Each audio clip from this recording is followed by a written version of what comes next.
lakh women milk farmers of the country to achieve economic independence and secure the future for the next generation. Through innovation and transformation, dairy found its multiple forms with products like ice creams, sweets, chocolates, ghee and paneer. Dairy added delight and nutrition to the lives of many. Now, India is all set to further expand the growth in milk production over the next decade. This could pave a way to ramp up exports. The government is setting up village-level dairy infrastructure under a National Action Plan on Dairy Development to increase the share of organized milk handling. Concentrated efforts are being made in the areas like smart animal management, digitalization, traceability, and economizing dung by promoting manure management. So, milk flowed over the years as different emotions. It's the hope for every Indian farmer. It's the nutritional delight of every Indian home. It's an emotion called milk. And that's why 100 million dairy farmers thank our Honorable Prime Minister for inaugurating the International Dairy Federation World Dairy Summit 2022. Come, let's raise a toast with a glass full of emotions, a glass full of milk. So, ladies and gentlemen, as we raise a toast to this flourishing Indian dairy sector with a glass of milk, I think we also agree that the dairy sector has a very vital role and responsible role towards the realization. तो short film दिखाई गई है कि किस तरह से श्वेत क्रांति के बाद भारत में दुग्ध उत्पादन में बड़े बदलाव हुए। जो छोटे छोटे किसान थे उनके जीवन शैली में किस तरह से बदलाव हुआ और आज दुनिया में भारत सबसे ज्यादा डेयरी प्रोडक्ट्स उत्पादन करने में पहले नंबर पर है। किस तरह से श्वेत क्रांति के बाद एक बड़ा बदलाव देखने को मिला, उस शॉर्ट फिल्म के जरिए वहां पर मौजूद सभी प्रतिनिधि और विदेशी डेलीगेट्स जो पहुंचे हुए हैं उनको दिखाया गया। बिल्कुल धीरेन्द्र, और यहाँ ये बताने की कोशिश भी कि सरकार ने किस तरह से लगातार कोशिश की है, उससे मिल्क प्रोडक्शन में पिछले 8 सालों में 44% का इजाफा देखा गया। जो एनिमल हस्बेंड्री से जुड़ा हुआ एक इंफ्रास्ट्रक्चर है उसको लेकर लगातार सरकार खासा फोकस रही है और ये चुनौती आने वाले दिनों में और ज्यादा बढ़ सी गई है इस वक्त, क्योंकि एलएमपी वायरस जैसे जो बीमारियां हो रही हैं उससे ज्यादातर गाय को खतरा है देखा गया है। तो उस लिहाज से वैक्सीनेशन का एक जो प्रयास किया जा रहा है सरकार की तरफ से वो कितना अहम है उसको बताने की यहाँ कोशिश की गई। और घर घर जो है देश के 135 करोड़ लोग किस तरह से मिल्क प्रोडक्ट से, चाहे वो आइसक्रीम हो, चाहे दूध हो, दही हो, पनीर हो, कहीं न कहीं डेली लाइफ हमारी जो है वो कनेक्ट रहती है। तो उस लिहाज से देश के जो 10 करोड़ किसान हैं उनमें भी मुख्यमंत्री योगी आदित्यनाथ जी, केंद्रीय मंत्रिमंडल में मेरे सहयोगी श्री पुरुषोत्तम रूपाला जी, अन्य मंत्रीगण, सांसदगण, इंटरनेशनल डेयरी फेडरेशन के अध्यक्ष प्री बजाले जी, आईडीएफ के डीजी कैरोलिन हेमंड जी, यहां उपस्थित अन्य महानुभावी, देवी और सज्जनों, मुझे खुशी है कि आज डेयरी सेक्टर के दुनिया भर के एक्सपर्ट्स और इनोवेटर्स भारत में एकजुट हुए हैं। मैं वर्ल्ड डेयरी समिट में अलग अलग देशों में अगर देशों से आए हुए सभी महानुभावों का भारत के कोटि कोटि पशुओं की तरफ से, भारत के कोटि कोटि नागरिकों की तरफ से, भारत सरकार की तरफ से हृदय से बहुत बहुत स्वागत करता हूं। डेयरी सेक्टर का सामर्थ्य न सिर्फ ग्रामीण अर्थव्यवस्था को गति देता है, बल्कि ये दुनिया भर में करोड़ों लोगों की आजीविका का भी प्रमुख साधन है। मुझे विश्वास है ये समिट आइडियाज, टेक्नोलॉजी एक्सपर्टाइज और डेयरी सेक्टर से जुड़ी परंपराओं के स्तर पर एक दूसरे की जानकारी बढ़ाने और एक दूसरे से सीखने में बहुत बड़ी भूमिका निभाएगी। साथियों, आज का ये आयोजन ऐसे समय में हो रहा है जब भारत ने अपनी आजादी के 75 वर्ष पूरे किए हैं। ये भी संयोग है कि आज के इस आयोजन से भारत के 75 लाख से ज्यादा डेयरी किसान भी टेक्नोलॉजी के माध्यम से इस कार्यक्रम में हमारे साथ जुड़े हुए हैं। इस तरह की समिट के लिए और उसमें लास्ट माइल बेनिफिशियरी हमारे ऐसे ही किसान भाई बहन होते हैं। मैं वर्ल्ड डेयरी समिट में अपने किसान साथियों का भी स्वागत करता हूं, उनका अभिनंदन करता हूं। साथियों, पशुधन और दूध से जुड़े व्यवसाय भारत की हजारों वर्ष पुरानी संस्कृति का अभिन्न हिस्सा रहा है। हमारी इस विरासत ने भारत के डेयरी सेक्टर को कुछ विशेषताओं से सशक्त कर दिया है।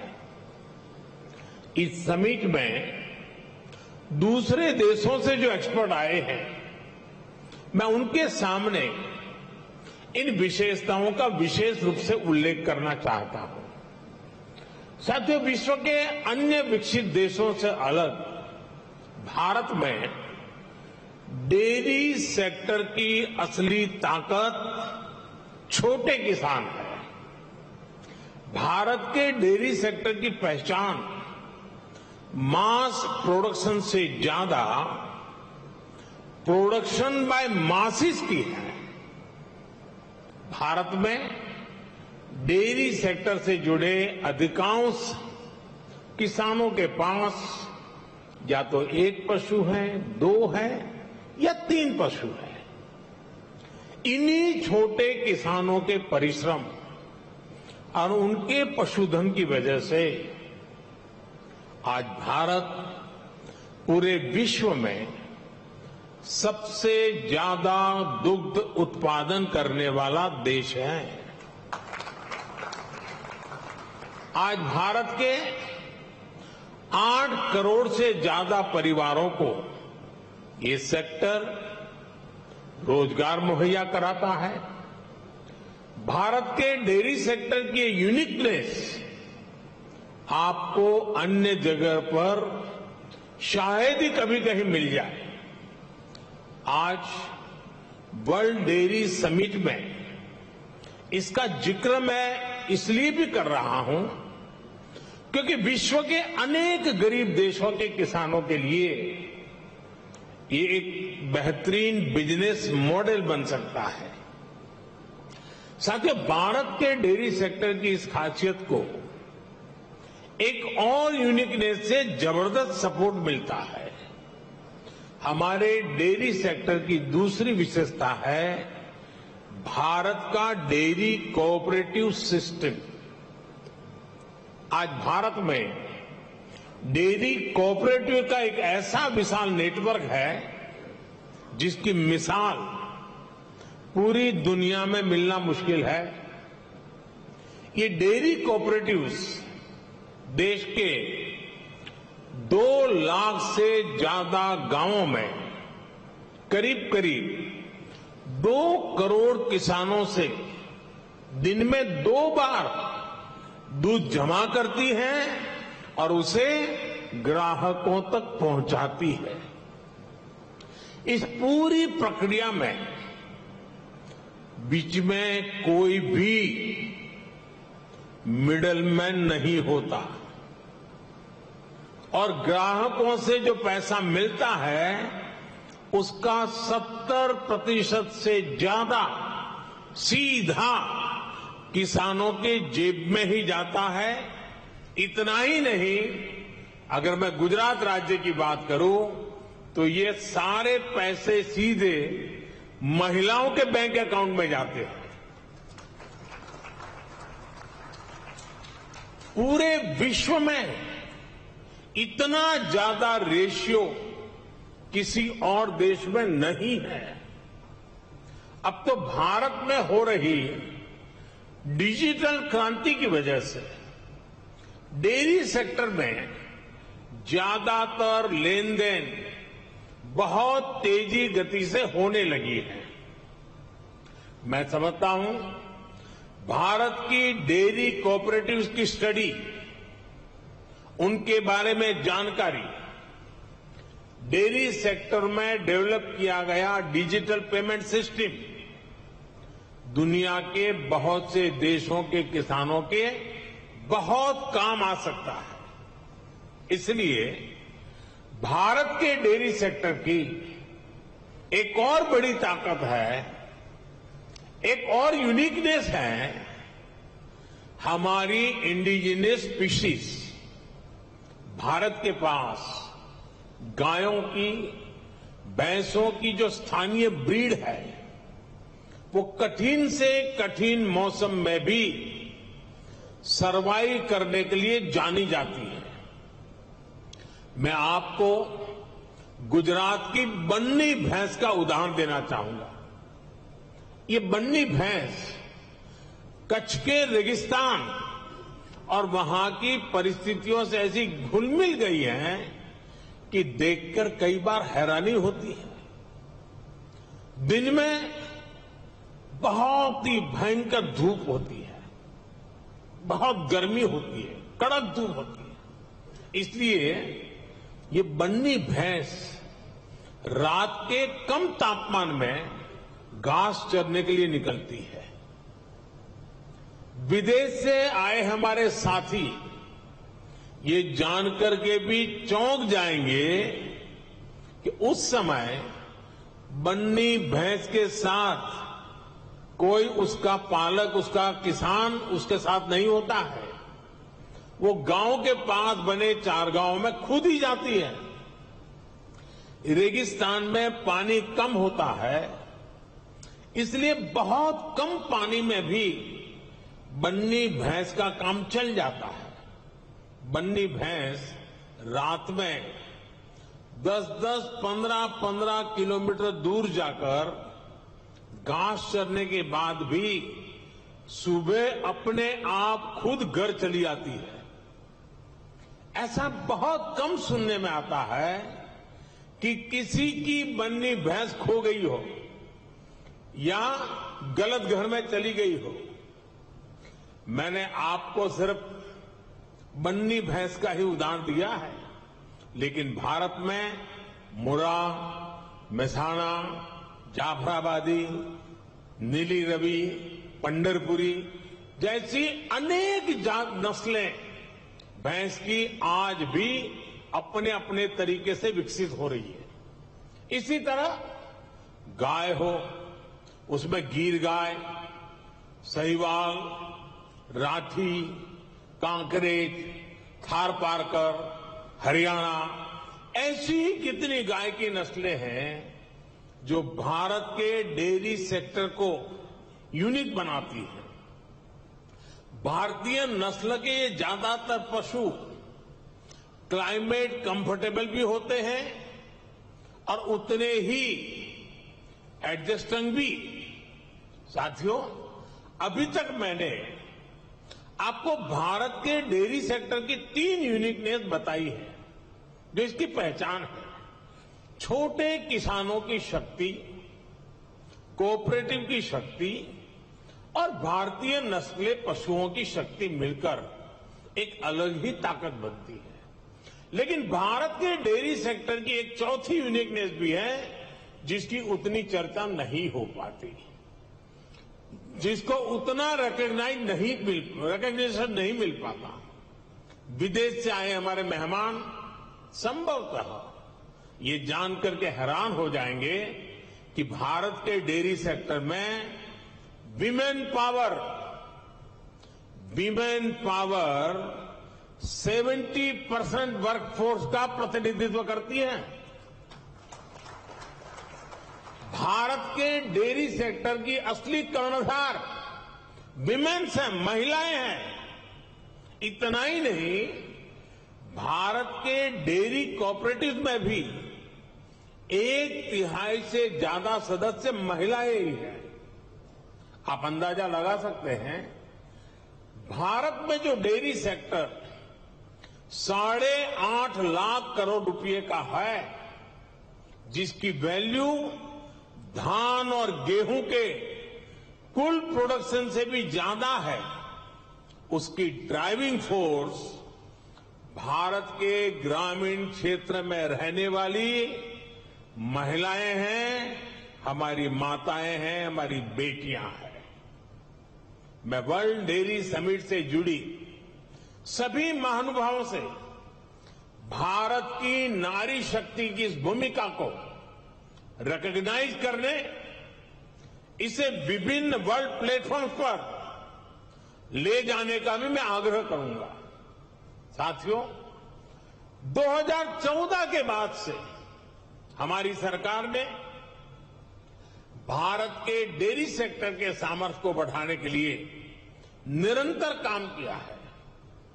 आज इसका परिणाम मिल्क प्रोडक्शन से लेकर किसानों की बड़ी आय में भी नजर आ रहा है।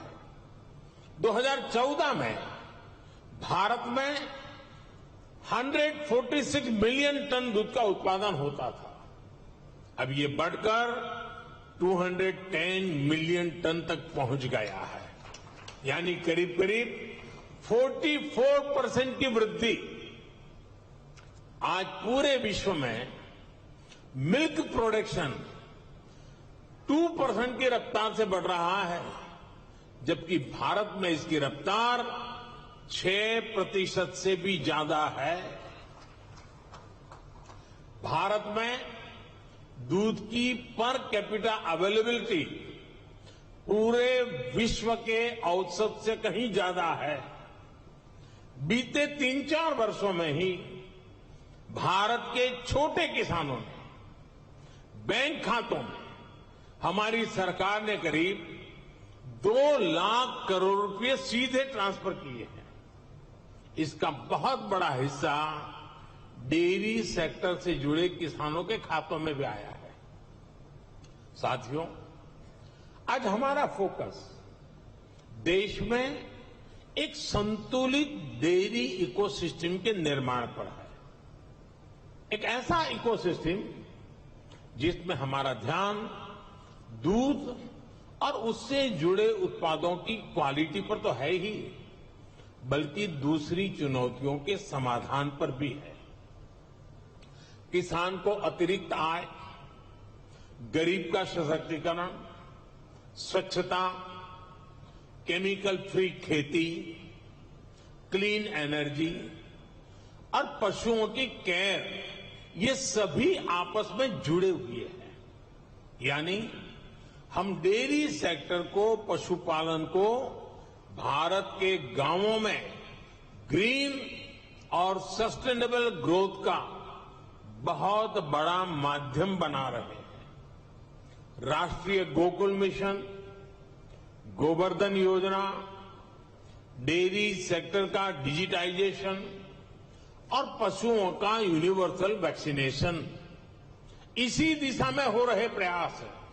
इतना ही नहीं, भारत ने जो सिंगल यूज प्लास्टिक बंद करने का जो अभियान चलाया है, वह एनवायरमेंट की दृष्टि से तो महत्व का है ही, लेकिन जो भी जीव दया में विश्वास करते हैं, जो पशुधन में उसके कल्याण में विश्वास करते हैं, उनको मालूम है कि प्लास्टिक पशुओं के लिए कितना खतरनाक बनता जा रहा है, गाय और भैंस के लिए कितना खतरनाक बनता जा रहा है। उस सिंगल यूज प्लास्टिक को भी बंद करने का, खत्म करने का हमने बहुत लगातार प्रयास आरंभ किया है। साथियों, भारत के डेयरी सेक्टर का जितना बड़ा स्केल है, उसे साइंस के साथ जोड़कर और विस्तार दिया जा रहा है। भारत डेयरी पशुओं का सबसे बड़ा डेटाबेस तैयार कर रहा है। डेयरी सेक्टर से जुड़े हर पशु की टैगिंग हो रही है। आधुनिक टेक्नोलॉजी की मदद से हम पशुओं की बायोमेट्रिक पहचान कर रहे हैं। हमने इसे नाम दिया है पशु आधार। पशु आधार के जरिए पशुओं की डिजिटल आइडेंटिफिकेशन की जा रही है, जिससे उनकी सेहत पर नजर रखने के साथ साथ डेयरी प्रोडक्ट से जुड़े मार्केट को विस्तार देने में मदद मिलेगी। साथियों, आज भारत का बहुत बड़ा फोकस पशुपालन के क्षेत्र में उद्यमशीलता को, एंटरप्राइज को बढ़ावा देने पर भी है।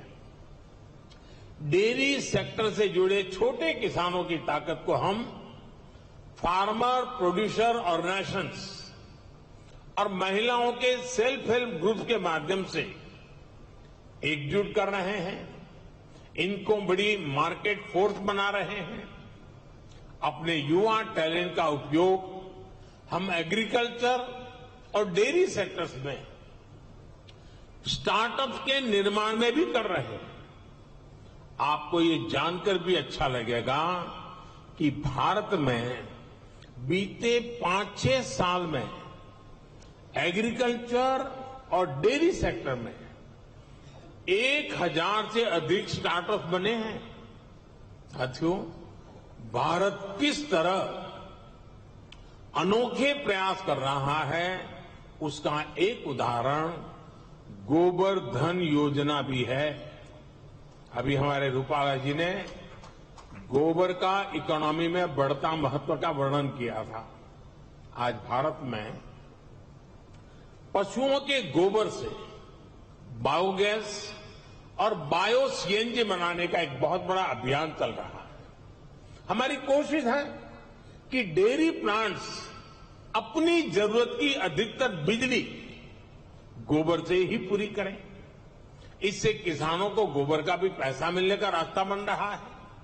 इस प्रक्रिया में जो ऑर्गेनिक खाद बनती है, उससे किसानों को खेती के लिए एक सस्ता माध्यम मिल जाएगा। इससे खेती की लागत भी कम होगी और मिट्टी भी सुरक्षित रहेगी। भारत में आज नेचुरल खेती पर, नेचुरल फार्मिंग पर भी अभूतपूर्व बल दिया जा रहा है, जिसमें पशुओं की बहुत बड़ी भूमिका है। साथियों, मैं अक्सर कहता हूं कि खेती में मोनोकल्चर ही समाधान नहीं है, बल्कि विविधता बहुत आवश्यकता है। ये पशुपालन पर भी लागू होता है। इसलिए आज भारत में देसी नस्लों और हाइब्रिड नस्लों दोनों पर ध्यान दिया जा रहा है। इससे जलवायु परिवर्तन से होने वाले नुकसान की आशंकाओं को भी कम किया जा सकेगा। साथियों, एक और बड़ा संकट पशुओं को होने वाली बीमारियों का है।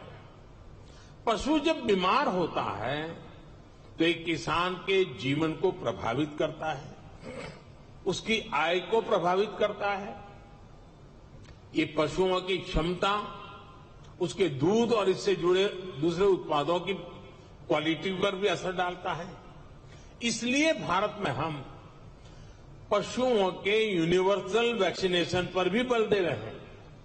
हमने संकल्प लिया है कि 2025 तक हम 100% पशुओं को फूट एंड माउथ डिसीज और ब्रुसेलोसिस की वैक्सीन लगाएंगे। हम इस दशक के अंत तक इन बीमारियों से पूरी तरह से मुक्ति का लक्ष्य लेकर चल रहे हैं। साथियों, आज आपके बीच चर्चा करते हुए मैं डेयरी सेक्टर के सामने आई सबसे ताजा चुनौती का भी जिक्र करूंगा। पिछले कुछ समय में भारत के अनेक राज्यों में लंपी नाम की बीमारी से पशुधन की क्षति हुई है।